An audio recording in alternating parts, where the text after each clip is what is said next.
People vanish every day, some by choice, some by force, and some in ways no one can ever understand. But the disappearance of Anna Keller, a quiet 32-year-old woman from Willow Creek, has remained one of the most unsettling missing person cases investigators still talk about, not because she left clues, but because she didn't, not because there were suspects, but because there weren't. Her last known action was answering a phone call just one call before she walked out of her apartment and was never seen again. And what makes this case even more disturbing is that the phone number she answered didn't exist. It was a warm Friday evening, May 11th, 2018, when Anna's life took a turn no one could have predicted. She had just finished her shift at the library, returned home, made tea, and sent her sister a picture of her cat. Nothing seemed unusual. Friends described her as calm, introverted, and consistent. She wasn't impulsive, she wasn't reckless, her routine was steady. Predictable even. Around 7:40 p.m, Anna was scrolling through her laptop, playing soft music, when her phone buzzed. She glanced at it. Unknown number. She almost ignored it, she usually did, but something made her pause. The call came again. Same number. Same silence behind the digits. Neighbors later said they heard her pacing after answering it. One neighbor from across the hall remembered it vividly. She just froze like whatever she heard wasn't normal. Then she said, "No, that can't be right," and ran out. Anna grabbed her keys, not her purse, not her shoes, not even her jacket, just her keys, and walked out of the apartment barefoot. She didn't lock the door. She didn't turn off the lights. She didn't bring her phone charger. She didn't tell anyone where she was going. She stepped into the hallway, whispering to herself, "This can't be happening again," and then she was gone. What followed became one of the most puzzling investigations in the state. A disappearance that didn't follow any pattern, a phone call from nowhere, a trail that stopped almost instantly, and a mystery that, even today, remains unsolved, haunting investigators, family members, and anyone who hears the story. This is the unsettling, real-time reconstruction of the woman who vanished after one phone call, and why investigators still can't explain it. Anna's phone record showed an incoming call at 7:40 p.m. But that number, 000, was technically impossible. No carrier in the country could make such a call. Investigators initially believed it was a spoofed number or a glitch. But what unsettled them was that the call lasted 3 minutes and 17 seconds. 3 minutes is a long time. Long enough for a conversation. Long enough to change someone's life. A digital forensics expert explained that a spoofed number could mimic many things, but not a completely null sequence like that. It wasn't a blocked number. It wasn't private. It was nothing. Anna's sister, Melissa, was the first to realize something was wrong when Anna didn't respond to her texts after 8 p.m. "Call me when you finish your tea," she had texted. No reply. At 8:11 p.m., Anna's phone pinged on a cell tower 1 block away. It meant she had walked, not driven, toward the old train station. Security cameras later captured her barefoot, walking quickly. Holding her phone in one hand and her keys in the other, she kept looking over her shoulder, not scared but shocked, confused, almost as if she was following instructions she didn't fully trust. At 8:14 p.m., Anna's phone received another call from the same impossible number. This time she didn't answer. She slowed down, stared at the screen, and whispered something investigators enhanced through the footage. Why now? She reached the end of the street, standing at the abandoned station entrance. A station that hadn't been operational for 12 years. No one went there. At 8:16 p.m., her phone powered off. Not battery dead, not shut down command. It simply went offline as if disconnected from the network entirely. This was the moment investigators believed something happened. But the station cameras inside had been removed years earlier. No witnesses came forward, no noise was heard, no struggle recorded. Anna walked into the darkness and vanished. Her phone was never recovered, her keys were never found. And the call log showing the impossible number disappeared from her carrier's backup system within 24 hours, an anomaly the company couldn't explain. Something about that call was different. Something about that night didn't fit any known pattern. And the more investigators uncovered, the stranger it became. When investigators searched Anna's apartment, they expected chaos signs she'd been stalked, threatened, or planning to leave. Instead, they found order, almost eerie order, books alphabetized, clothes neatly folded, dishes washed and drying, her half-finished cup of chamomile tea still warm, no signs of struggle. But there were 3 strange details that stood out. Detail 1, her diary ended abruptly, her entries were consistent daily reflections, notes, library reminders, but on the night before her disappearance, she had written just one sentence. I hope this doesn't come back for me, no context. No explanation. No further pages. Detail 2, a locked drawer containing letters. Inside were envelopes sealed but never mailed. Written to a man named Derek, a name no one recognized. The letters described someone she once trusted, someone she feared might return. You said it was over, one letter read. Don't drag me back into it. Detail 3, a missing notebook.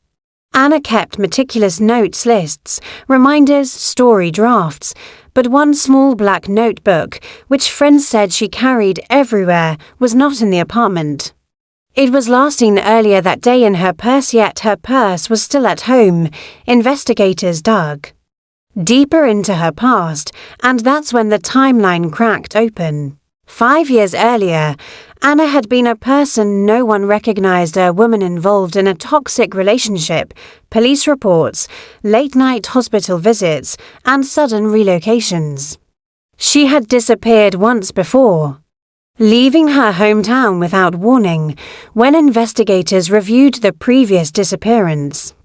One detail chilled them. She had also received a strange phone call that day, her mother described it. She picked up, went pale, and whispered, "How did you find me?" Then she left. Now investigators had a chilling theory. Whoever or whatever called Anna 5 years before called her again. But this time, she didn't escape. And what scared the lead investigator most was that both calls came from numbers that did not exist. Someone knew how to reach her. Someone she hoped would never return. And someone she feared enough to walk barefoot into the night. 34 days after the disappearance, a man named Harold Mason, a retired railroad worker, claimed he had seen someone at the station that night. He hadn't reported it earlier, believing it was irrelevant, but when he saw Anna's face on the news, he realized what he had witnessed. He told investigators, "I was walking past the old station around 8:20 p.m. I saw a woman standing near the entrance. She wasn't alone." This was huge. No other evidence suggested another person was involved. Harold described the scene. Carefully, the woman Anna kept turning around.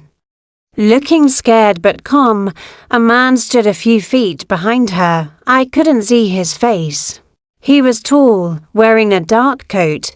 He wasn't touching her, just standing still. Investigators asked if they were talking. "No," he said, "that's what bothered me." She was talking to him, but his lips weren't moving. This detail sent chills through the team. Anna was speaking. The man was silent, but she responded to him, as if he had said something. Harold continued. She kept saying, "I thought you were gone. This isn't real. You can't be here." Then she walked inside the station.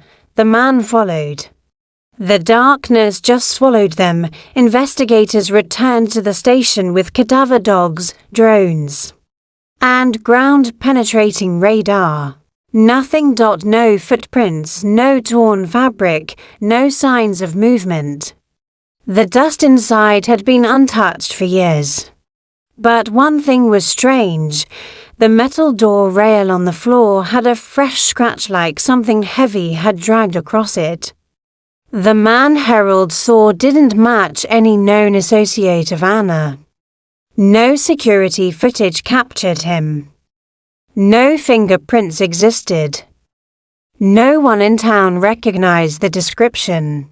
And Harold insisted on one last detail investigators still can't explain. When she walked inside, the man disappeared first. It was like he stepped into the dark and became part of it. Then Harold added quietly, "Anna didn't follow him. It looked like she was pulled, with no physical evidence, no digital trail, and no suspect." Investigators turned to the psychological angle. Maybe Anna had suffered a relapse panic, hallucination, confusion. But that theory fell apart quickly. Her mental health record showed improvement. No episodes, no medications, no signs of delusion. Then another theory emerged. She had staged her disappearance, but why leave? Her money, ID, shoes, and every object she'd need to survive. Finally, investigators reviewed all recorded calls Hannah had ever received from unknown numbers. To their shock, there were dozens spanning years, always late at night, always lasting exactly under 10 seconds, and always untraceable when they interviewed her co-workers.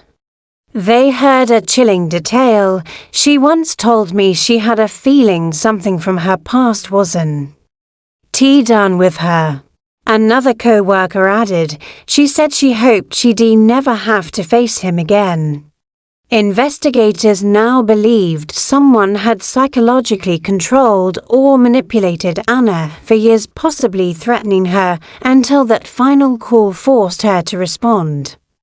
But even this theory had holes.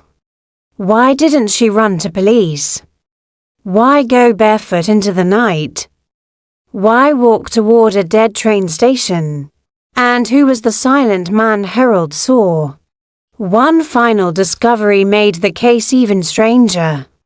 A week before her disappearance, Anna searched one phrase repeatedly: "Can people return after you think they're gone?" She also searched, what if someone calls from a number that doesn't exist? What happens if the past finds you again? On her laptop was an unsent email draft. "If anything happens to me." It isn't a new threat, it's an old one. This email was time-stamped exactly 3 minutes before the mysterious call, meaning she knew it was coming. Years later, investigators still consider Anna's case one of the strangest in the region. No new leads, no sightings, no remains, nothing. Her family still keeps her apartment the same way she left it, lights still working, curtains still drawn, tea mug still on the kitchen counter. Every year on her birthday, her sister places a candle near the old train station. Police eventually labeled the case inactive but not closed. Every few months, they receive calls from people who swear they saw a woman who looks like Anna in other towns walking quickly, barefoot, looking over her shoulder. But none of those sightings have ever been confirmed. What haunts investigators most is the phone number. Experts from multiple agencies tried to explain it. None could. Some believe it was a system glitch. Some believe it was a stalker with high-level tech skills. Some believe the call wasn't from a phone at all. But those who knew Anna say something different. They believe the call came from the one person she hoped she would never hear from again, and when the phone rang a second time, she knew she couldn't run anymore. Whether she followed someone into that darkness or whether something pulled her in, no one knows. But one thing is certain, Anna didn't disappear randomly. Something or someone she feared found her. And whatever happened inside that abandoned station remains buried in silence. To this day, investigators still say it is the only case where we don't know what we're looking for. A number that doesn't exist. A man no one recognizes. A woman who vanished without a trace. A story with no ending. Only one chilling line remains from Anna herself. I hope this doesn't come back for me. But it did. If this story touched your heart, don't forget to like, comment, share, and subscribe. Turn on the bell icon to never miss our emotional story uploads. Thank you for watching. Your support means everything.